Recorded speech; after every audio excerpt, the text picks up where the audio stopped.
Welcome to the show, everybody. Thanks for watching.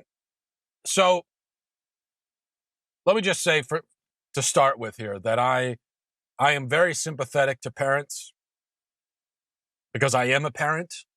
I've got 3 kids. I know how difficult it is to be a parent. Or I should say, let me back up for a minute, because parents always like to say, well, being a parent is the hardest job in the world. I've said it myself. That's true with a qualifier. To raise a child to be a good person in this degenerate, disgusting culture, that is the hardest job in the world for sure. That is a 24/7, never sleep, round the clock, relentless, stressful, heartbreaking, strenuous job that it just never ends. And it involves every fiber of your being must be invested in it all the time, constantly, if you want to raise your kid to be a good person. So that's the hardest job in the world. But just to raise a kid in general, if by raising a kid we mean, well, that you have them in your house and you feed them food and you put the TV on for them and you make sure they're wearing some kind of clothing, and maybe you take them on a vacation every once in a while. If that's what we mean by raising a kid, well, then no, that's not the hardest job in the world. That in and of itself is not a difficult job at all, actually. Literally anyone can do it. And anyone does do it. So that in and of itself is not hard. What is hard is raising your kid to be a good person. I fear that the problem is that many parents in this culture aren't so much worried about the moral formation of their kids. They're not worried about raising their kids to be good people. They're more worried about, well, they need to be a good student. They need to get good grades. We got to get them into a good college. We got to make sure they get a good career. There are parents who aren't worried about any of this stuff whatsoever, but there are plenty of parents who are worried about that. But in terms of the state of their child's soul, well, they don't concern themselves as much with that. And that is just bad parenting. It's not just bad parenting. That is awful parenting. That is non-parenting. That is, you may as well not even be parenting. That is, you could just make a robot with a computer algorithm that could do that. The hard part is the moral formation, and I fear that a lot of us just don't worry about that. I bring that up just as a means of introduction to this topic, which I think is kind of an illustration of a larger problem. So every year it seems like we get maybe, 10 or 12 national dress code outrages. It's always the same thing. A teenager goes to school dressed inappropriately or hardly dressed at all, and the school is forced to reassert its dress code policies. And that, of course, is that's a horrible, oppressive thing, and it persecutes the poor child. And she runs home to her mother and tells her mother, and the mother calls the school and alerts the media. And then the child, who, by the way, is so embarrassed by all this and humiliated, then goes on social media and tells everyone in the world, because that's what you do when you're embarrassed about something. You tell everybody. And then that's how it becomes a national outrage. This happens, like I said, probably 10 or 12 times a year. And it really ramps up when we get into the warmer weather. So we're starting to see now. And we got our first dose of this week with a national dress code outrage. I think it's our first of the year. One of many, I'm sure, before the year is up. I'm not going to go into the specifics of this story. It doesn't really matter. I'm just using this as an intro, as a means into this larger conversation.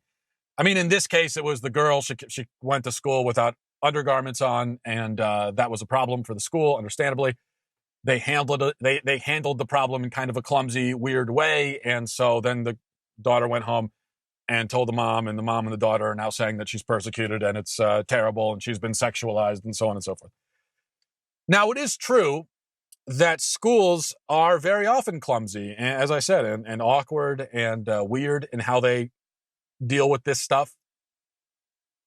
But I don't fault them for that, because they shouldn't have to deal with it at all. And there really isn't any non-awkward way for an adult to tell another adult's kid that she's not wearing enough clothing. There is no way to do that, no way at all, that will not be embarrassing to everybody involved in the situation. There's just, once you have, as an adult, as a parent, put another adult in the position where they have to have that conversation, You have put them in a lose-lose situation. There's nothing they can do. So the schools, as they're, looking at this issue, they have two general avenues they can take. The first avenue is let's do nothing and just accept the fact that our hallways are going to resemble a downtown bar at 1 a.m. on a Saturday. We'll just accept that and whatever. Or we can try to impose some basic standard of decency and decorum and dignity in our school. I respect the schools that take the latter approach. I give them a lot of leeway, even when they do it awkwardly. I can generally be pretty hard on the school system, I admit, but I acknowledge that they are in an unenviable situation, in almost impossible situation, where they're constantly having to do things that parents won't do. And they're constantly having to have these conversations that parents won't have with their kids. Sometimes the schools go too far. They take too much liberty. And so, for instance, they want to talk to the kids about sex, like in kindergarten now, because they say, well, the parents aren't doing it. That's something that you got to leave to the parents. And if they don't do it, they don't do it. But that's not for the schools to do at all, except for teaching the kids the basic biological scientific facts of sex when it's appropriate for their age group in science. But beyond that, to go any more into sexual ethics or telling them when to have sex and just that's not for the schools to do, especially government schools. But basic decency, basic modesty, well, if they don't have a conversation about that with the kids, and the parents don't have a conversation about that with the kids, then we're back to the schools looking like a red light district. And that's not really an acceptable outcome. So the schools have to do something. Now, we were discussing this a couple days ago in my Facebook group, and I received quite a few messages from teachers who tell me that kids regularly come to school, these are their words, not mine, dressed like hookers and streetwalkers, and there's nothing they can do about it. And one thing that all these teachers echoed to me is that those of us who are not in school and those of us who don't have teenagers, we probably don't really understand how bad it is, how crazy it's gotten with the outfits and just the inappropriate, ridiculous, as they say, hookerish outfits that these kids are coming to school in. Now, maybe it's not like this in every school, but some of these stories that teachers told me, I mean, I graduated high school, I don't know, how old am I now? I graduated high school like 15 years ago, around there. 15, 20 years ago, 25, I don't know. But for me, it wasn't so long ago that things should have changed that much. And it was pretty bad when I went to school, but it's apparently so much worse even now. But if the parents are alerted to the problem, and this is the case, not just with dress code stuff, but just in general, if you listen to the teachers, this is what they say. You try to talk to a parent about a problem involving the kid, and the parents will rush to their little darling's defense and become very indignant that anyone would dare give their poor child a lecture. How dare you? It's none of your business. To which the school should reply, well, when you send your kid into public half naked, it is our business now. You've made it our business. I wish it wasn't, but now it is. That's your fault. Be a parent. But of course, the real source of their indignation is embarrassment. They are not embarrassed over the conduct of their child like they should be. They're embarrassed and they feel personally chastised that a school employee had to mop up after their negligent parenting. They realize on some level that they're doing a terrible job parenting. They're not really parenting at all. And so the schools had to do it for them. And that makes them feel bad. And that's why, the parents who, not, like I said, not just with wardrobes, but when a kid is being disruptive, acting out, and the schools have to talk to a parent about it. When the parent gets defensive and says, no way, how that, my kid didn't do that. The teacher doesn't like him. It's all your fault. He's being persecuted. Not all parents respond that way. That's not how my parents responded when I went to school and I got in trouble. But the parents who do respond that way, they're not defending their kid. They're defending themselves. That's all they're doing. It's just selfishness. It's all about them. They're defending themselves, and they're saying, how dare you? Because if it's true that my kid's doing that, then that means that maybe I'm doing something wrong at home, and I can't face that fact, so no. But this is what you get, parents. When you leave the parenting to the school system, it's embarrassing for you. And I imagine it must be embarrassing when you've got to come in and have a meeting with a teacher, talk to a teacher on the phone, and hear all these things that your kid's doing wrong. That's embarrassing. But if your kid, if your kid gets lectured by the assistant principal over her miniskirt or whatever, don't be indignant at the school. The assistant principal was just doing something that you refused to do. It should have been you giving the lecture, but you didn't do it, so they had to do it. It would have been better coming from you, but you didn't do it, so they did. That's your fault. Be indignant at yourself. Be embarrassed about yourself. Be angry at yourself. If you're not going to do your job, then the school system is going to pinch hit. And the school system has to do a lot of pinch hitting because there are a lot of parents who just aren't doing their job. And I think the school system oftentimes does a bad job of pinch hitting, but it's an indictment on America's parents that they even have to step up to the plate at all because they shouldn't have to. Here's an idea. Maybe we should instill in our children a sense of dignity and self-respect. Maybe we should teach them modesty, and we should teach them to be humble. We should teach them to dress with class and with maturity. Maybe we should teach them to stop seeking attention. Maybe we should teach them to respect authority. Teach them to be adults in a civilized society. This is the whole point of parenting. If you're not going to see to your child's moral formation, then what are you doing? What exactly are you doing? I often hear parents say, well, I don't want to force my child to be a certain way. I don't want to force him to fit into a box. I want him to find himself. He doesn't know how to find himself. He doesn't know where to look. He's confused. He's a kid. He doesn't know who he is. He's a child. He doesn't know anything. He knows nothing about anything. That's your job, to tell him, to show him, to guide him. Don't say, oh, he's got to find himself. He's got to figure out his identity. He's got to express himself. He doesn't know he's confused. Don't you see that? He's bewildered. He doesn't know which way is up because you never told him. That's your job.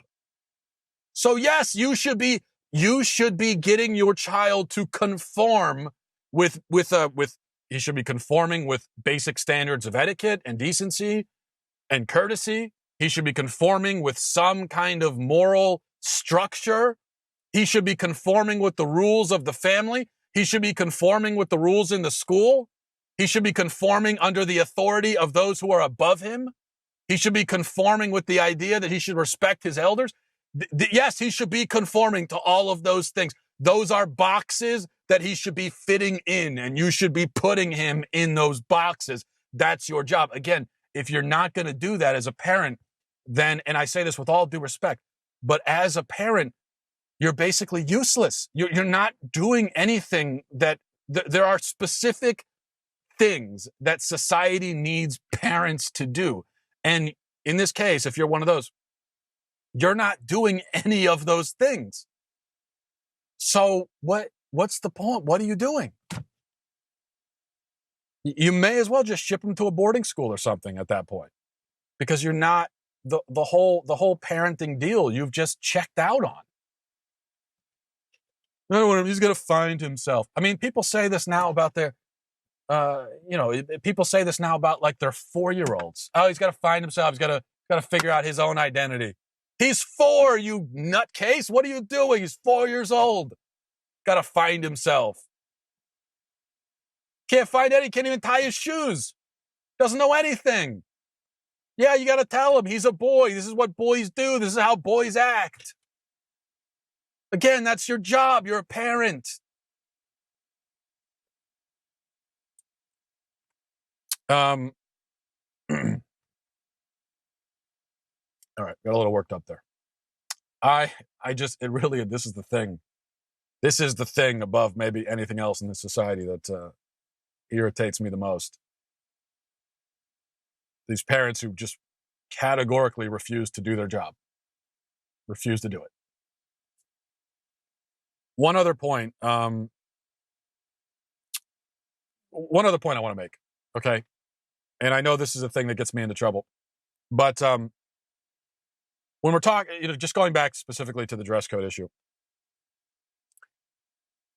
one of the things that you hear sometimes is that one of the reasons why we should have dress codes and why we should teach our daughters to respect the dress codes is that it can be very distracting for boys in the school if the girls are coming in dressed like they're going to the beach, right?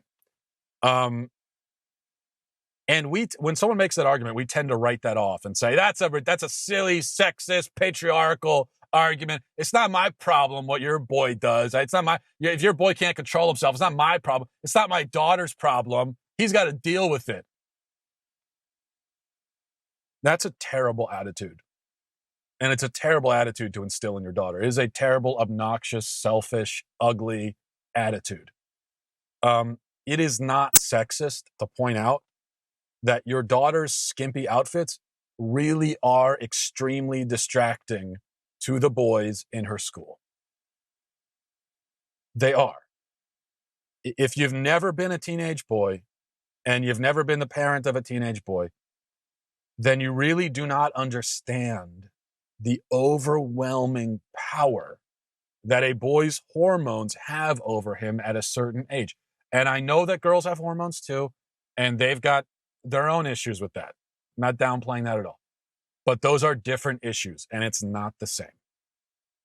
And the fixation on the opposite sex, on sex in general, this is something that is so much more pronounced for boys than it is for girls. That's just a biological reality. There are exceptions, but they are just that, exceptions. For the most part, it is so much more powerful and pronounced in boys, and they can't control that. They can't, we could try to teach them to control their actions, but they can't control the fixation. They can't control what their mind is doing inside their head. It's not an exaggeration to say that it is very nearly impossible for a pubescent boy to focus on his work while his girl classmates are coming to school barely clothed. You are asking him to do something that is practically impossible for him to do. It would require I'll tell you this, let me put it this way. It would require more self-discipline and maturity and moral courage than you probably have right now as an adult. So you're asking him to exhibit a kind of control over his mind and his faculties that you yourself do not exhibit. So this is just a fact of biology. Maybe you as a parent should teach your daughter that her attempts to get attention are harmful, not only to herself, but also to her male classmates who have almost no choice but to give her the attention she's demanding. It's like a biological imperative that they're going to give that attention. And so she shouldn't be out there seeking it. It's selfish. I mean, it is obviously selfish in more ways than one.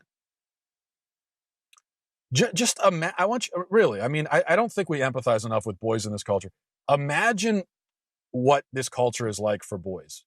And like I said, I remember how it was for me when I was a kid, not all that long ago, and it was very difficult. But it's got to be 10 times worse even now than it was for me. You're a boy in 2018. There's porn everywhere.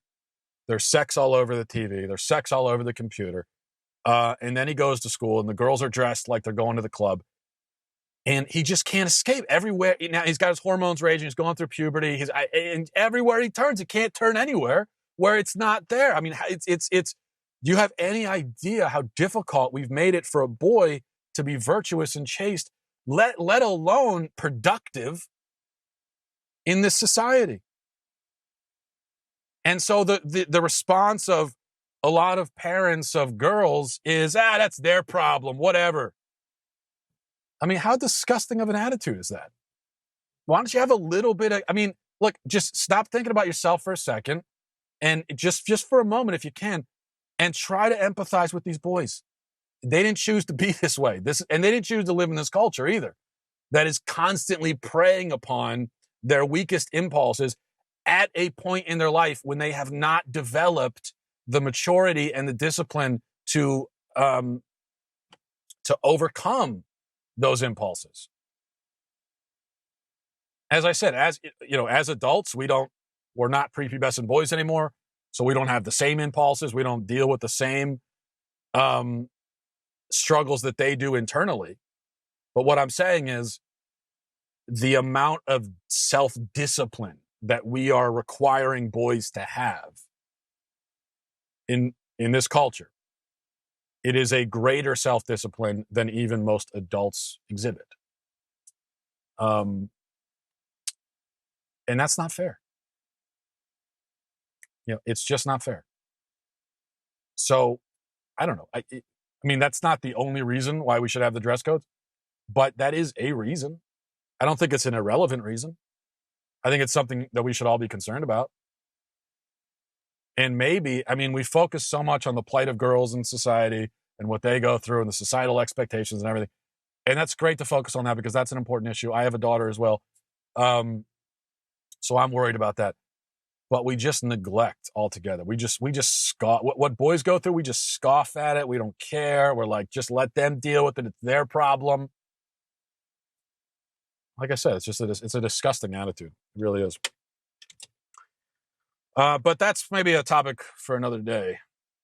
I will talk more about that some other time. But we'll leave it there for now. So thanks for watching, everybody, and have a great day.